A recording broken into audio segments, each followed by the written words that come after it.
All right, with this lecture, we're going to discuss movement foundations. This will be the starting point with which or how I would like you all to think about putting together a workout routine for yourselves, whether you're working with a client, whether you're working with yourself individually or a friend or family member. There are some fundamentals around how the human body moves that are important to be aware of, so that you can make better decisions when you're thinking through how you're going to structure a workout routine. And we'll get into a little bit more detail about that at a later time, but we want to look at the foundational movement patterns, and that's what we're going to cover through this presentation. In the next slide, you're going to see what's called the joint-by-joint approach. It's something that I previously recorded, and I just wanted to introduce it to you. And this is looking at how joints function relative to their mobility and stability. So let's move on to the next slide. All right, so this joint-by-joint approach to movement is a way that we can look at the human body and understand some of the requirements from a straight movement standpoint. Remember, kinesiology is a study of human movement. And so analyzing human movement is something that we do as personal trainers to try and help our clients achieve their fitness goals, but also sometimes reinforce or reteach people how to move more proficiently, because maybe they've been doing a lot of other things, including working at a desk for a long period of time, and maybe have developed some habits and patterns that might need to be addressed from a movement perspective. So we're looking at what everyone should know at this point is the human skeleton on the left-hand side. So the first question is, what is this? Question one, human skeleton. Did you get it? Great. So if we go through this, could you name all the major joints? And I'll go through this with you. So we have, starting at the bottom, going from the ground up, we have the foot. The foot is actually a series of bones, multiple joints. And then we have the ankle. And many of you know, then we go to the knee, and then we go to the hip, and then we see the lower spine, what we call the lumbar spine. Then we have the mid-spine, which is called the thoracic spine, and that's actually made up of where all the ribs connect. And then we have the clavicle and the scapula, which will be the shoulder blade on the back, and the clavicle is right in the front. And then we have the shoulder joint, and then we have the elbow, and then we have the hand. Now, if I asked you which joint tends to be more stable, meaning it doesn't want to move around in multiple directions, and which joints are more mobile, could you, going back through what I just described from the ground up, could we kind of figure out what's more stable and what's more mobile? So let's go back to that foot. Would you say that that's more of a stable joint or more of a mobile joint? Now, granted, there are multiple bones in there. They're all connected with ligaments, but the foot itself doesn't want to move in a tremendous amount. It doesn't have a great range of motion. So we're going to call that more stable. Now, if you look at the ankle tends to be more mobile, right? You can move your foot in, you can move your foot out, you can raise your toe up, you can push your toe down, called dorsiflexion, plantar flexion, inversion, eversion. Like, you can get all this movement out of your foot in multiple directions. Now we move to the knee. The knee really only moves in one plane of motion. It just bends one way. Now it technically moves a little bit laterally, and there's a little bit of rotation in there, but you don't typically see that, certainly to the naked eye. We just know, studying the knee, that it does have that movement. The problem is if the knee gets clipped from the side, and like an ACL injury, that's a red flag, right? That's a bad injury. So the knee doesn't like to move in what we call the frontal plane or across the body. It really wants to stay in forward and back, that plane of motion, which is called the sagittal plane. Now we go to the hip. The hip is a ball and socket. So if we recall, the ball and socket has great range of motion, right? That ball can move very easily supposed to move very easily through that socket. So that's going to be more classified as more mobile. Then we get to the lumbar spine. The lumbar spine, if you look at an anatomy mannequin or a close-up on a larger photo, you can see from here that those vertebrae are very thick. And they actually sit into each other rather well, even though there's discs in between. They lock in really well. So they tend to move forward and backwards pretty well, but they don't like moving side to side or rotating all that much. So that's more stable.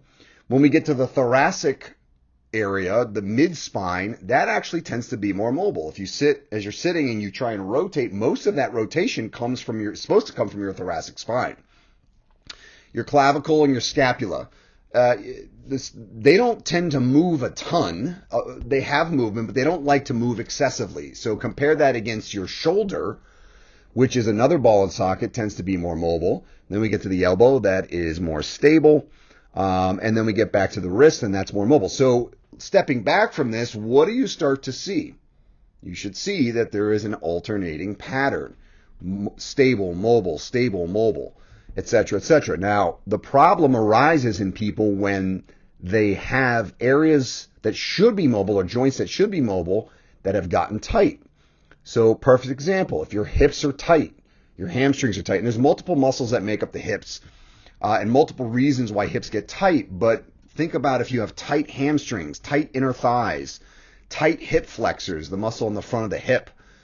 What tends to move, because the body's still going to want to move, ground and gravity traveling up will typically dictate that the lumbar spine becomes more mobile or has to make up for that inflexibility in the hip. And this creates a potential for injury mechanism. With the hip in particular, sometimes that can travel down, and the knee can sometimes become problematic. Now, if we look at the ankle being a mobile joint, if the ankle is stiff, the knee will definitely become more mobile, and that puts you at greater risk for injury.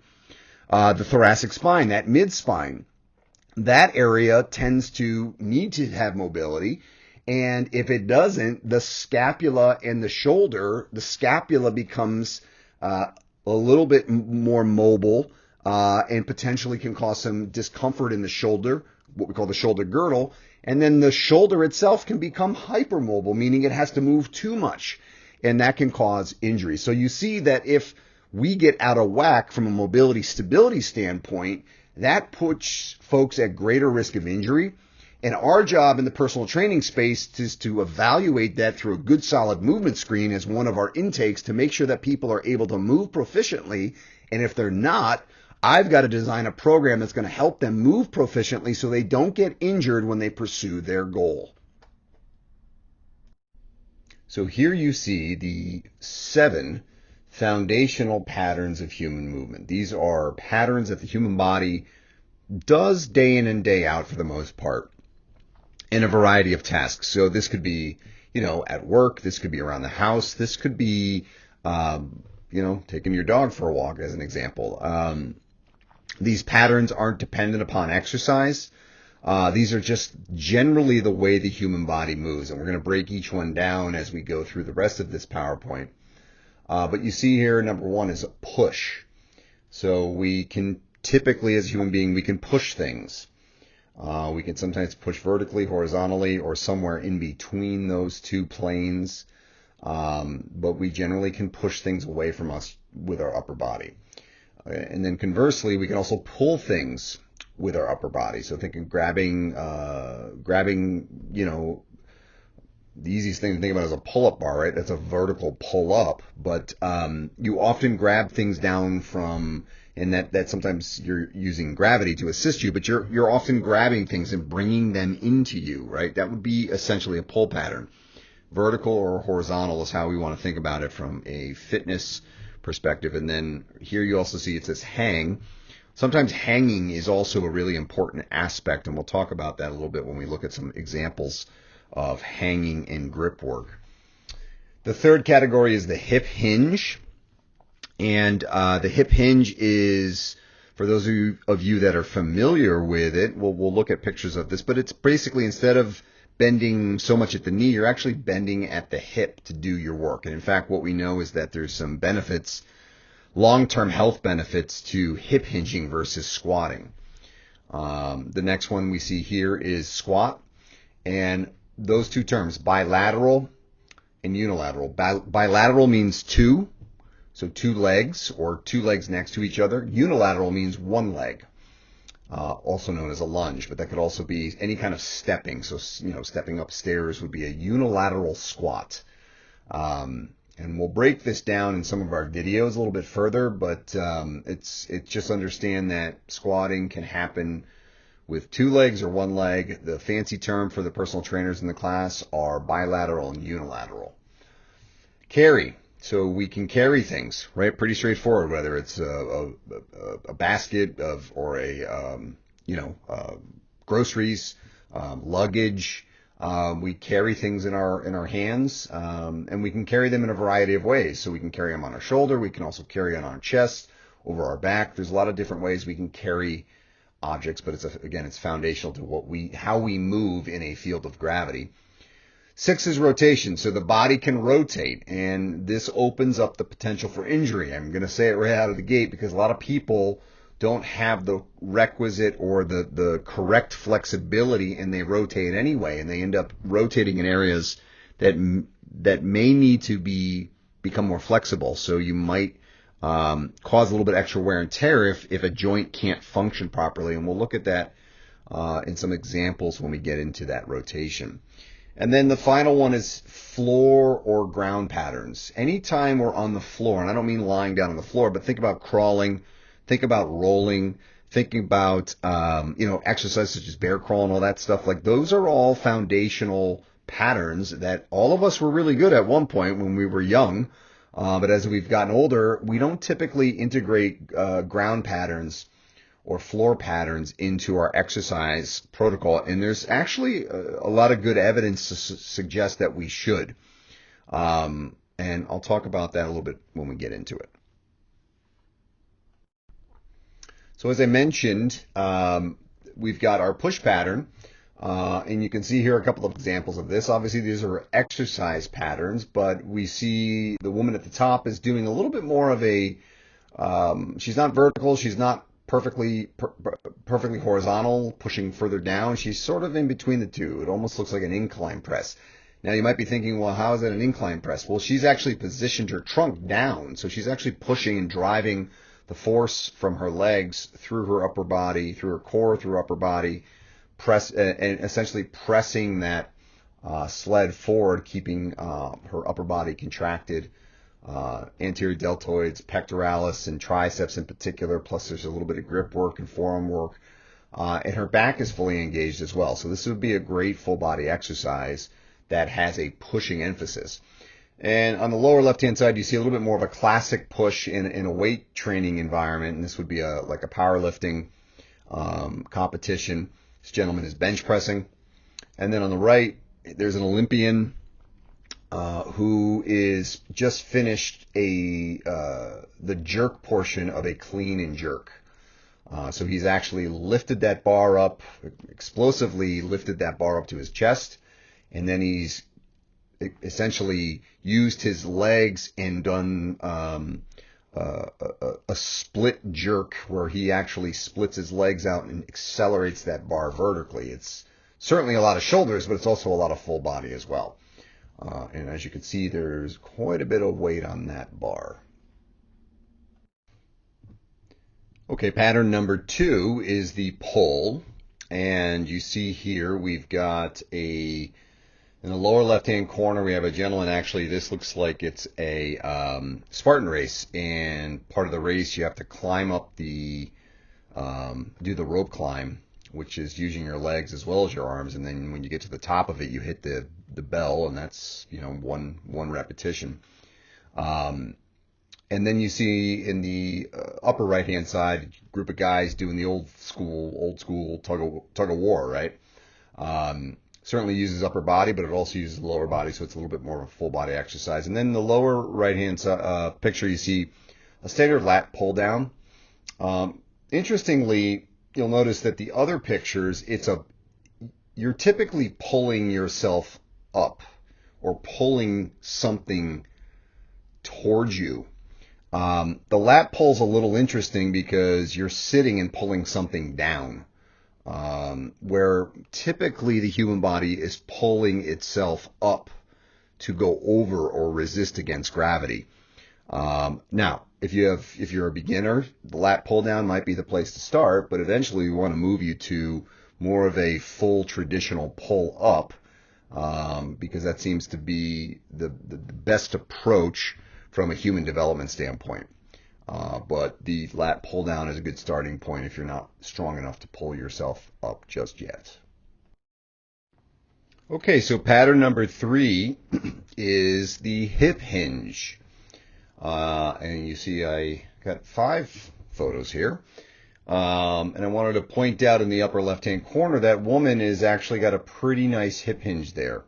And the big differentiator between a hip hinge, and we'll see here in a second, and a squat, and then when we get into the gym, I'm going to actually show you how to correct this, because this is a very common pattern that most people struggle with. Most clients struggle with, and I'm sure some of you guys struggle with it, only because we can squat quite a bit. And I know you all can squat because you all, frankly, sit on the toilet, occasionally and do your business, but you also sit down in chairs. We're really good at squatting, but deadlifting is something that or hip hinging is something we're not particularly good at. So the woman on the left actually is doing a pretty good job. The woman in the middle is doing a snatch deadlift. So you see what's really clear is that her shoulders are really far out over the bar. That's perfect. You also see that she's got a nice neutral spine. There's a slight curve in her back. That's what we want to see. And if we go down to the lower hand pictures, you'll see, I don't know who that is. I think it's a Cubs player. I was trying to find Mookie Betts, but I couldn't find any Dodgers that had a good hip hinge. But sometimes this is referred to as athletic position. So maybe you had a coach, maybe you had an old PE teacher that was like, hey, get into athletic position. Notice how the chest is over the knees, the tibia, the shin is relatively straight, and most of the bend is coming out of the hip. That looks pretty identical to the woman deadlifting and the woman reaching down to work in the river there as she's doing. And then finally, the gentleman on the lower right-hand side. Well, not finally. I got one more photo on the upper right-hand side. The lower right-hand side. This gentleman is doing what we call a hang clean. And this is really interesting. You can see they added the lines there for us. So you see that nice 90-degree angle hinge in his hip. And then he explosively accelerates in the next photo to drive that bar vertically. Now, interestingly, the most amount of recorded power generation in a human being was in this pull, this what's called a hang clean. This is an Olympic lift, or part of an Olympic lift, was basically tracked by hooking up the glute max and all the muscles to electrodes so that they could measure the electrical conductivity that was happening. And it happened in this portion of a pull, what we call it's called the second pull of an Olympic lift. But it's the hip hinge pattern. And actually it was recorded by a professor down at Cal State Long Beach, who did a tremendous amount of research in Olympic lifting and power generated in Olympic lifting. So some of you might have played football. If you played football, I guarantee at some point someone made you hang clean. And that's because that second pull, as this gentleman is doing in the lower right-hand picture, he's learning to produce a lot of power. And the more you practice that, the more powerful your hips become. So this hip hinge pattern is really, really beneficial for that. Now, upper right-hand corner. Oh, that looks gross. So you see how his spine is now rounded. We call that a kyphotic curve. It's completely forward. That is a recipe for disaster, because that means the discs in between his spine are being compressed in a way under tremendous amount of load. The bar in his hands has got a lot of weight on it. So he's getting a tremendous amount of compressive force happening in his spine. And I'm going to talk a little bit more later on when we get into our hip hinge patterning and all the deadlifting and stuff like that in the gym. Talk about the contraindications and a little bit more about the why that position is so terrible. And this poor young man is going to have a history of back pathology at some point because of this, because it's that catastrophic. So if you're in the gym and you're rounding your back out like that, it's an absolute no-no. That is a surefire way to destroy your spine long term. So please stop doing that, and let's correct you. Okay, so the next pattern we have is the squat pattern. And you see a whole variety of different squats here. Remember, we can break this into two different categories. Bilateral, which means both legs. So you'll see the woman doing the snatch at the tippity top there. She's exploded that bar up overhead, and now she's in her full squat there, and she will stand up to complete that lift. The gentleman on the upper right he's got two kettlebells. He's doing a double rack kettlebell squat. The gentleman to the lower right is doing a single arm or a unilateral. It's a bilateral squat with a unilateral load. So it's a one arm load. Now that changes obviously the emphasis of the exercise a little bit. So it's going to be neurologically a little bit different and more challenging. And then over to the left, we have a curtsy squat. The woman's doing a curtsy squats or curtsy lunge, excuse me. And then the woman in the center on the bottom row there is doing a step up. So those will be your unilateral examples of your unilateral one leg versus those three other photos. It's two legs. And there's a whole variety of different squats that we can do, and we'll take a look at a few different options when we get into the gym. Okay, I wanted to expand this photo in particular because it was a nice side view or a lateral view of this gentleman doing a squat. And I want you to take a look at his knee position. And I want you to take a look at his toes. And what do you notice? I'm going to give you one guess. Someone's going to out there in the canvas world going, yeah, his knee's going past his toes. You're not supposed to do that. So how many of you have heard that before? The knee should never pass the toe in a squat. Okay, that's wrong. It's been wrong for years. And anyone that tells you that is wrong. So there's no evidence that says the knee can't pass the toe. From a personal trainer perspective, there are certain what we call contraindications, things that you shouldn't do. But the knee going past the toe is not one of them. That actually came from an article, I believe in the 50s or 60s. There was an article in Sports Illustrated called "The Knee Was Not Made for Bending," where a strength coach at the time, and remember kinesiology, well, you may not know this, but kinesiology was a relatively young discipline back then. This gentleman said, I never want my athletes to go below parallel in their squats, which would mean that the knee wouldn't have to travel past the toe. So you may have heard that as well.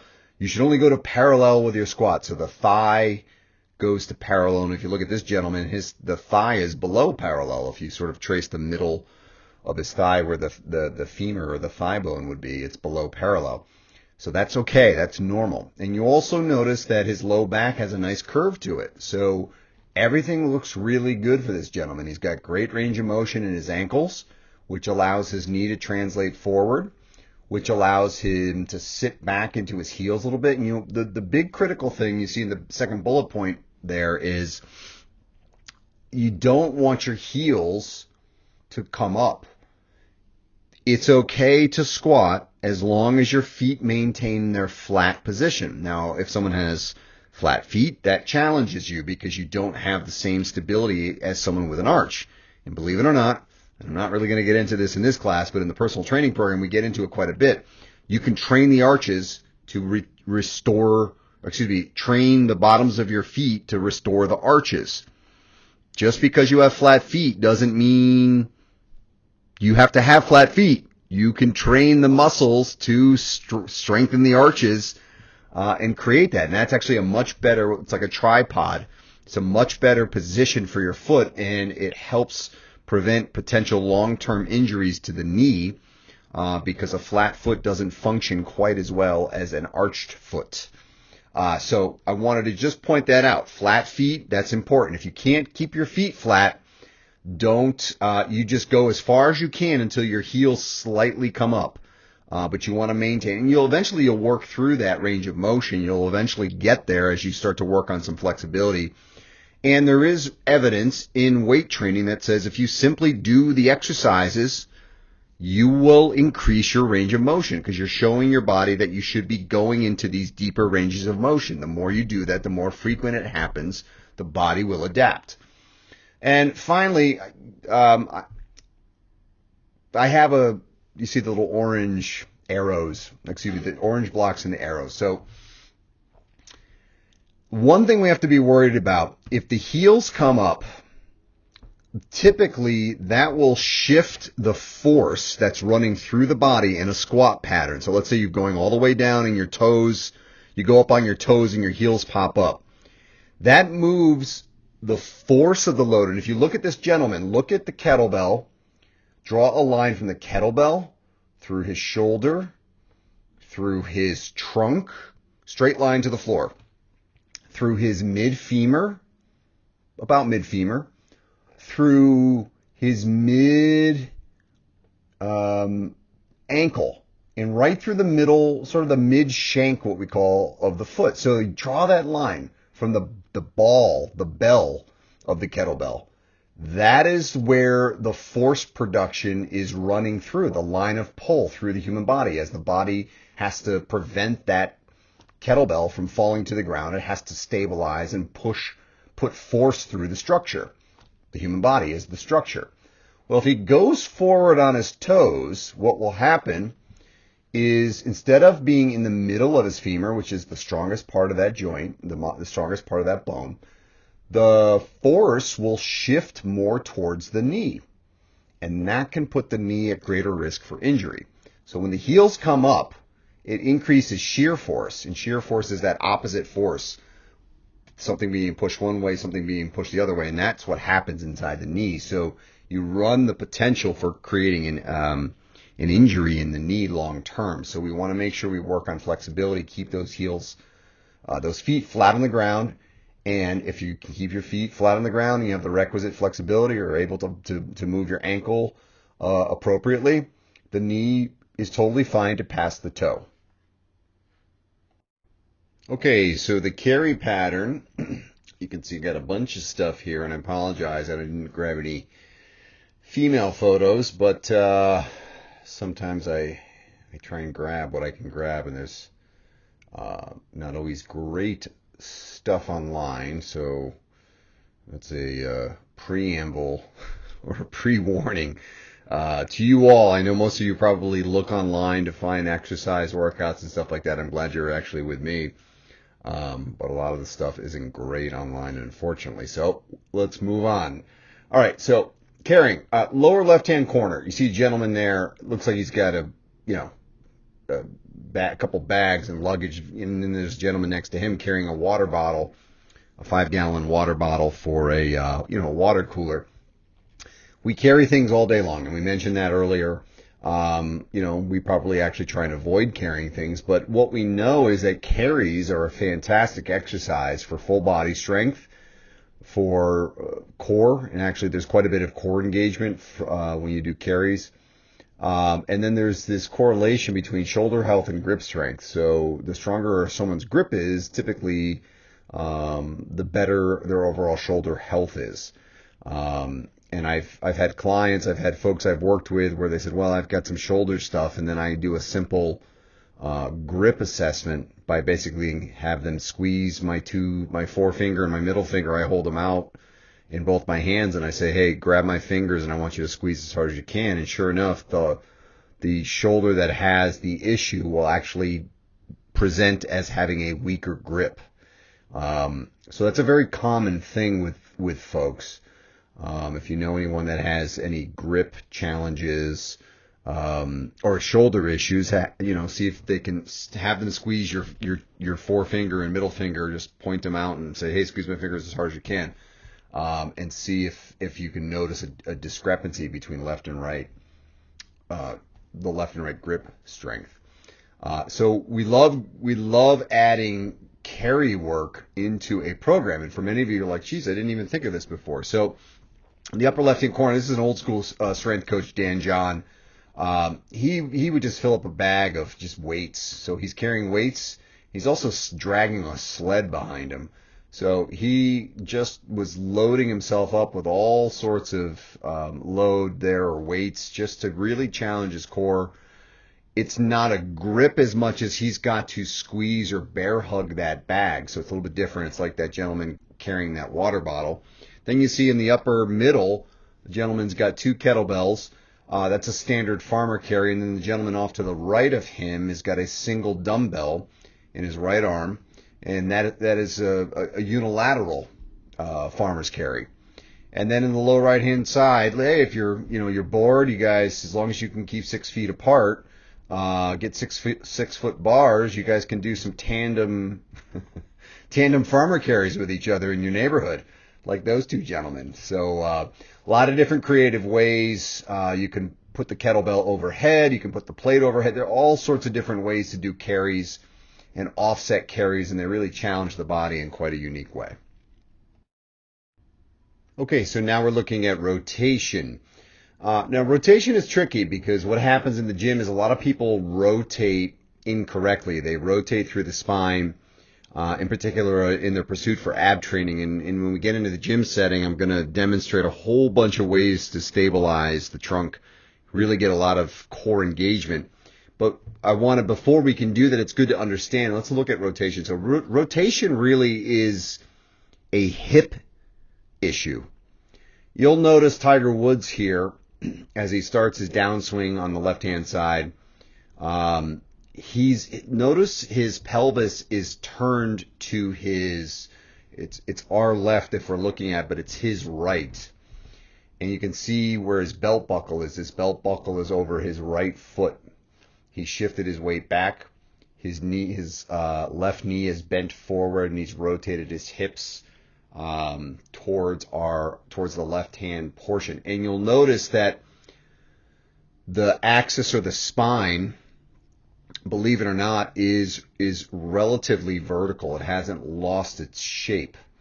And then as he brings the club head down into the middle photo, he's very stable. His hips are now square. You can't see his belt buckle, but you can tell that his hips are now square facing us. His shoulders are square facing us. And that's the point. He's actually already just made contact with the ball. The ball is exploding off the tee from his club, and he's going to follow through there all the way to the right. And you see even on the follow through, notice the hips come all the way through, and now the belt buckle is square out towards the fairway where he just launched the ball, and his eyes are following. And you'll notice that his eyes follow that whole entire thing, and now the weight is shifting in his feet as well to accommodate this rotation through the pelvis. So it's the femurs that are actually doing the rotation. And yes, there is some rotation in the upper back. You'll see a little bit of rotation there as well. But the femur, the flexibility in the hip, is going to be critical for rotational movement to happen optimally and powerfully. You see Mookie Betts in the lower right-hand side. He's striking the ball. It's a lower ball. But you see that stiff left leg, which looks very similar to the point of contact with Tiger Woods. So and remember how someone bats. He was facing us. His hips were facing us as he was getting ready to swing that bat, with the bat over his right-hand shoulder. And then he rotated his hips through towards the pitcher as the ball was coming towards the plate and met his bat to the ball with that nice straight line from shoulder to front leg and rotation happening through that left femur. But the trunk is stiff. The hips are stiff. And at the top you see someone throwing gentleman throwing a baseball. I don't know who that is, but this would be similar to a football or any kind of throwing motion. And if we looked at tennis, it would be the same way.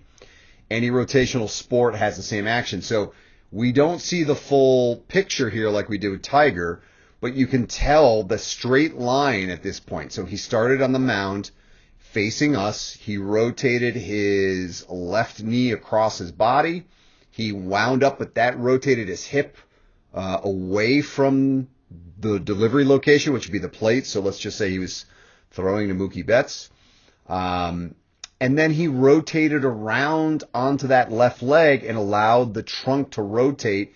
And his arm is just sort of following suit with the rest of his body. So rotation happens in the joints, in particular the hips. And remember but you'll notice that the trunk, the abs are stable through all of this rotational movement.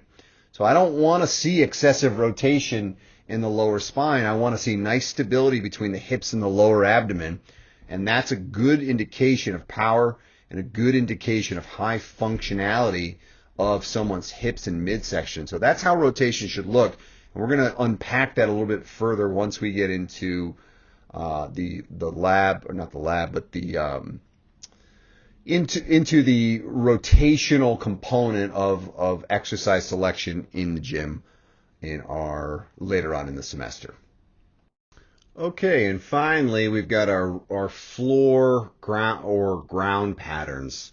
This is going to be any activity that takes place on the ground. So the woman on the left-hand side is doing a Turkish get-up. She's getting up off the ground. So getting up off the ground is a ground pattern exercise. It requires certain skills that you can't really recreate in any other way. The gentleman in the middle is doing a bear crawl.